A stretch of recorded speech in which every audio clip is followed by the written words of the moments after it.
V D Satheesan മുഖ്യമന്ത്രിയുടെ കാലഘട്ടത്തില് ഫയലുകളെല്ലാം പെട്ടെന്നാണ് തീർപ്പാകുന്നതും തീരുമാനമെടുക്കുന്നതും. പ്രത്യേകിച്ച് ഈ മദ്യനയത്തിന്റെ കാര്യത്തിലുള്ള ഫയലുകളൊക്കെ. എങ്ങനെയാണ് ഇത്ര പെട്ടെന്ന് വളരെ കൃത്യമായിട്ട് അദ്ദേഹത്തിന് തീരുമാനമെടുക്കാനും ഫയലുകൾ ശരിയാക്കാനും ഒക്കെ കഴിയുന്നത്?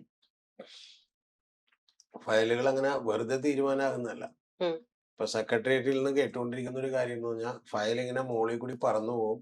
ഉം. ചാടി കയറി പിടിച്ചാൽ നിങ്ങൾക്ക് ഒപ്പിടാന്നുള്ള. കാരണം അത്ര വേഗത്തിലാണ് ഫയൽ പോയിക്കൊണ്ടിരിക്കുന്നത്.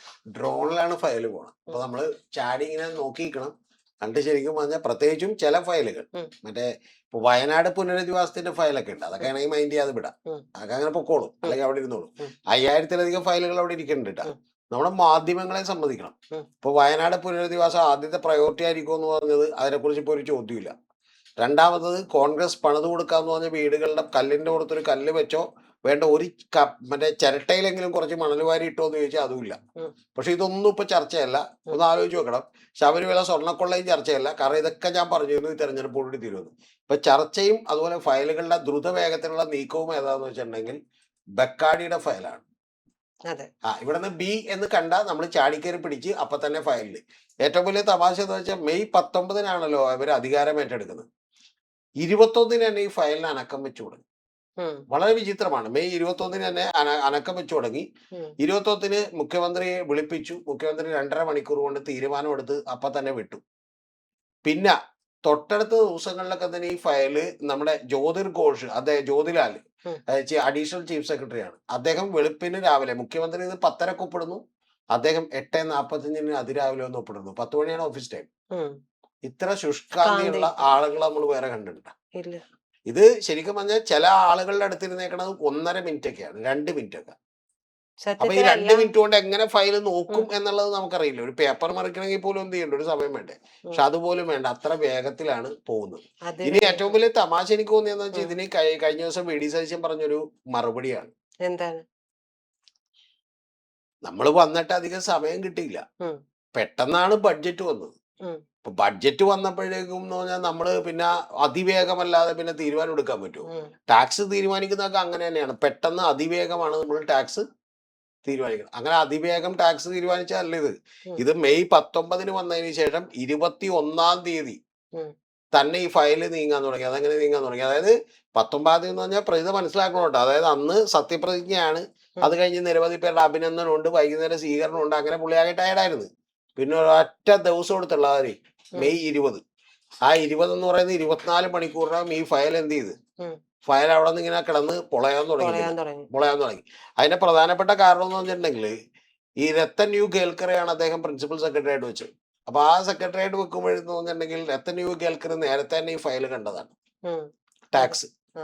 ടാക്സ് സെക്രട്ടറി ആയിരുന്നപ്പോൾ തന്നെ ഈ ഫയൽ കണ്ടതാണ്. അപ്പൊ അതുകൊണ്ട് അദ്ദേഹത്തിന് ഈ ഫയലിനെ കുറിച്ച് അറിയാം, ബാക്കിയുള്ള ഡീറ്റെയിൽസ് അറിയാം. പിന്നെ അദ്ദേഹത്തിന് വെച്ചതിന്റെ പിന്നിലൊക്കെ നല്ല ആളുകളുണ്ട്. കാരണം വെച്ചാൽ അദ്ദേഹത്തെ നോക്കിയാണ് വെച്ചേക്കണത്, ചില ആളുകളുടെ നിർദ്ദേശപ്രകാരമാണ് വെച്ചേക്കണത്.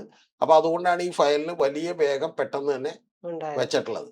ഇനി അടുത്തൊരു കാര്യം എന്ന് പറഞ്ഞാൽ ഈ ഫയലുമായി ബന്ധപ്പെട്ടിട്ടുള്ള ആദ്യത്തെ ഇവരുടെ അപേക്ഷ കൊടുക്കുന്ന എപ്പോഴാണെന്നറിയോ? 2023 ഫെബ്രുവരിയിലാണ്. ആര്? നമ്മുടെ പാവം പഠിച്ച ബെക്കാഡി കമ്പനിക്കാര് അപേക്ഷ കൊടുക്കുന്നത് 2023 ഫെബ്രുവരിയിലാണ്. 2023 കഴിഞ്ഞ് 2026 വരെ 3 കൊല്ലമായിട്ടും LDF ഗവൺമെന്റ് ഇതിനിടയിൽ ഒരു നടപടിയും എടുത്തില്ല. പക്ഷെ പുള്ളി പറയുന്നത് അതിനിടയിൽ നേരത്തെ ഗോവിന്ദൻ മാസ്റ്റർ ഇവിടെ കണ്ടിരുന്നു, അതുപോലെ ഈ ഗവൺമെന്റ് പ്രതിനിധികളെ കണ്ടിരുന്നു. ഒക്കെ കണ്ടിരുന്നതിനൊന്നും കുഴപ്പമില്ല, പക്ഷെ ഇതുവരെ ഒന്നും നടപടിയും എടുത്തില്ല. പക്ഷെ ഒറ്റ പ്രധാനപ്പെട്ട കാര്യം എന്ന് പറഞ്ഞാൽ ഒരു കാര്യമുള്ളു, ഈ പറയുന്ന മറ്റേ ഫയലുകൾ പിന്നെ വേഗത്തിൽ നീങ്ങിയേക്കണത്, ഏറ്റവും വേഗത്തിൽ നീങ്ങിയേക്കണത് ബെക്കാഡിയുടെയാണ്. ഒന്ന് ആലോചിച്ച് നോക്കണം. നയം തീരുമാനിച്ചിട്ടില്ല, UDF-ൽ ചർച്ച ചെയ്തിട്ടില്ല. അത് പുള്ളിയാൻ ഇന്നലെ പറഞ്ഞു. എന്ന് പറഞ്ഞാൽ ഒരു ലളിതമായ ചോദ്യം സതീശനോടുണ്ട്. അപ്പൊ UDF-ൽ ആലോചിക്കുകയും നയം തീരുമാനിക്കുകയും ചെയ്തിട്ട് ഇതിന്റെ പുറത്തൊരു തീരുമാനം എടുത്താൽ പോരെ? ഇത്ര ധൃതി എന്തിനായിരുന്നു? ചില ഫയലുകൾ അങ്ങനെ. അപ്പൊ ശരിക്കും പറഞ്ഞാൽ ഇപ്പൊ ഉദ്യോഗസ്ഥർ ഇപ്പൊ എല്ലാ ദിവസവും രാവിലെ വന്നിട്ട് അരമണിക്കൂർ പ്രാക്ടീസ് ഉണ്ട്. എന്ന് പറഞ്ഞാൽ ഏറ്റവും വേഗത്തിൽ ഏറ്റവും സ്പീഡിൽ എങ്ങനെ ചാടാം, എങ്ങനെ മുകളിൽ കൈമുട്ടിക്കുക എന്നുള്ളതാണ് പ്രാക്ടീസ്. ഒരു ചരട് കിട്ടിയിട്ട് മറ്റേ ബണ്ണ് കടിക്കൂലേ, ബണ്ണ് കടി മത്സരത്തിലൊക്കെ നമ്മൾ കണ്ടിട്ടില്ല, ഇങ്ങനെ ഇട്ട് കൊടുക്കുമ്പോ ബണ്ണ് കടിക്കാൻ വേണ്ടി ചാടും. യഥാർത്ഥത്തിൽ ഇപ്പൊ ബണ്ണ് കടിച്ചില്ലെങ്കിലും കുഴപ്പമില്ല, കാരണം ഇത് ചിലപ്പോൾ ജോലി പോകുന്ന കാര്യമാണ്. അതുകൊണ്ട് ഫയല് കടിച്ചേ പറ്റുള്ളൂ. ഫയല് കടിച്ച് പിടിച്ച് താഴേക്ക് കൈകൊണ്ടോ ഇനി വാ കൊണ്ടോ കടിച്ചു പിടിച്ച് താഴേക്ക് കൊണ്ടുവന്നിട്ട് എന്ത് ചെയ്യുക, ബെക്കാഡി എന്ന് കണ്ടാൽ അപ്പൊ തന്നെ ഒപ്പിടുക. ഇതിൽ യാദൃശ്ചികമായിട്ട് ഒന്നുമില്ലെന്നാ പറഞ്ഞത്. എനിക്ക് പ്രത്യേകം ആകെ ശ്രദ്ധിക്കണം. പറയാനുള്ള എനിക്ക് ഏറ്റവും കൂടുതൽ സന്തോഷമുള്ളത് ശരിക്കും വി ഡി സതീശൻ മറ്റേ പഴയ പിണറായി വിജയന്റെ ഉപദേശം എടുത്തിട്ടുണ്ട്. ഉം. കാരണം വി ഡി സതീശൻ പിണറായി പറഞ്ഞിട്ടുണ്ടായല്ലോ, ഓരോ ഫയലും ഓരോ ജീവിതമാണെന്ന് ജീവിതമാണ്. പറഞ്ഞു. അപ്പൊ യഥാർത്ഥത്തിൽ ഇത് ബെക്കാടി കുടുംബക്കാരിലെ അവര് സ്പാനിഷ് ആയിട്ടുള്ള ആളുകളാണ്. അവര് കമ്പനി തുടങ്ങിയേക്കുന്നത് ക്യൂബയിലാണ്.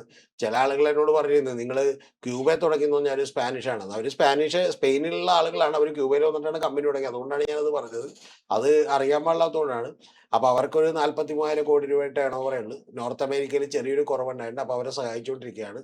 ശരിക്കും എനിക്ക് പറയാനുള്ളത് മറ്റേ പണ്ട് നമ്മുടെ മോഹൻലാലിന്റെ ഒരു സിനിമ ഉണ്ടല്ലോ, ഉം. മറ്റേ മോഹൻലാൽ ഉർവശിയൊക്കെ അഭിനയിച്ചിട്ടുള്ള സിനിമയുണ്ട്. മറ്റേ വെള്ളമൊടിച്ചൊക്കെ തരുന്ന മറ്റേ മോഹൻലാൽ ഒരു ചട്ടമ്പിയായിട്ട്, അതായത് റൗഡി ആയിട്ടൊക്കെ ഉള്ള ഒരു സിനിമ ഉണ്ടല്ലോ, ഫേമസ് ആയിട്ടുള്ള സിനിമ, തിലകനൊക്കെ അഭിനയിച്ചു. അതില് മറ്റേ നമ്മുടെ ഉർവശി വന്നിട്ട് പറയുന്നുണ്ട്, ഈ മറ്റേ എൻ്റെ ഈ ഇവരുടെ അച്ഛനിട്ട് കൊടുക്കുന്ന ഈ സ്വർണ്ണങ്ങൾക്കിടയിൽ മറ്റേ ഇങ്ങേര് തന്നയച്ച ആടുതോമ തന്നയച്ചിട്ടുള്ള വെള്ളിക്കൊലുസോ സ്വർണ്ണക്കൊലുസോ എന്ത് ചെയ്യല്ലേ, കാണാതെ പോകല്ലേ, മുങ്ങാതെ പോകല്ലേ എന്ന് പറയുന്നത്. അപ്പൊ അന്നേരം ആ പെൺകുട്ടി ചെയ്യുന്നൊരു കാര്യമുണ്ട്. കാരണം വെച്ചാൽ ബാക്കി എല്ലാ സ്വർണവും, അച്ഛൻ തന്ന എല്ലാ സ്വർണവും ഉപേക്ഷിച്ചിട്ട് ഈ മാല മാത്രം കൊടുക്കുന്നുണ്ട്.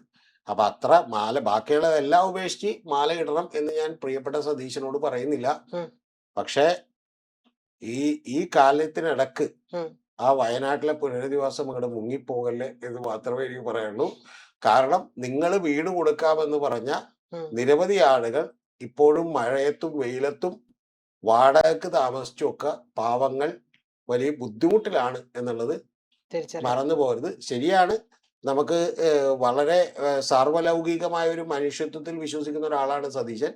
അതുകൊണ്ട് സതീശനെ സംബന്ധിച്ച് കേരളീയരോ ക്യൂബക്കാരോ തമിഴ്നാട്ടുകാരോ ഓസ്ട്രേലിയക്കാരോ അന്റാർട്ടിക്കാരോ എന്ന വ്യത്യാസം ഉണ്ടാവേണ്ട ആവശ്യമില്ല. അപ്പൊ അതുകൊണ്ട് അത് നല്ല എൻ്റെ വിശ്വാസം അത് തന്നെയാണ്. നമ്മളെല്ലാം മനുഷ്യരാണ്. അപ്പൊ അതിപ്പോ അല്ലാതെ രാഷ്ട്രങ്ങൾ തിരിച്ചൊന്നും അങ്ങനെ കാണേണ്ട ആവശ്യമില്ല. അതുകൊണ്ട് ക്യൂബയിലുള്ള വെറും 43,000 കോടി രൂപയുടെ വിറ്റുവരവുള്ള ഒരു വർഷത്തെ വിറ്റുവരവാണ് ഈ പറയണം. അപ്പൊ അതിൽ നിന്ന് ഏറ്റവും കുറഞ്ഞത് ഒരു 4,300 5,000 കോടി രൂപ ലാഭം ഉണ്ടാവും. അങ്ങനെ വിറ്റുവരവുള്ള കഞ്ഞിയും ചമ്മന്തിയും മാത്രം കഴിക്കുന്ന പാവപ്പെട്ട കുടുംബത്തിനെ സഹായിക്കുന്നത് പോലെ തന്നെ അവരുടെ ഫയലുകൾക്കിടയിൽ ഇത് ഈ മറ്റേ വയനാട്ടിൽ ഈ പറയുന്ന ദുരന്ത ബാധിതരെ കാണാതിരിക്കല്ലേ അങ്ങ് എന്ന് മാത്രമേ എനിക്ക് പറയാനുള്ളൂ. എന്നിട്ട് വേണം ഞാൻ മറുപടി പറയാം. ഞാൻ പിന്നെ മറുപടി പറയാന്ന് പറഞ്ഞാൽ ഒരു മറുപടിയും പുള്ളി പറയുന്നില്ല. പുള്ളി പറയുന്ന മറുപടികളിൽ വലിയ കുഴപ്പങ്ങളുണ്ട് എന്ന് മാത്രമേ എനിക്ക് പറയാനുള്ളൂ. അതുകൊണ്ട് ഇത് വളരെ ചെറിയ എളിമയുള്ള ഒരു റിക്വസ്റ്റും അപേക്ഷയുമായി കാണണം. പിന്നെ ഞാൻ പറയുന്നത് രത്തൻ യു ഗേൽക്കറോടും അതുപോലെ വലിയ കളികൾ കളിക്കാനുള്ള വേറെ ഗേൽക്കർമാരോടും ഒക്കെ പറയാനുള്ളത്, ഈ ഫയലുകളൊക്കെ ചാടിപ്പിടിക്കുന്നതിന്റെ കൂട്ടത്തിൽ ഈ 5,000 കോടി രൂപയുടെ ഫയൽ, 5,000 കണക്കിന് ഫയലുകൾ അവിടെ വേറെയും കെട്ടിക്കിടക്കുന്നുണ്ട്. അതിൽ പാവപ്പെട്ട നിരവധി പേരുടെ പ്രശ്നങ്ങൾ കൂടി ഉണ്ട്. പക്ഷെ അവരൊന്നും ഇത്രയും പാവപ്പെട്ടവരല്ല കേട്ടാ.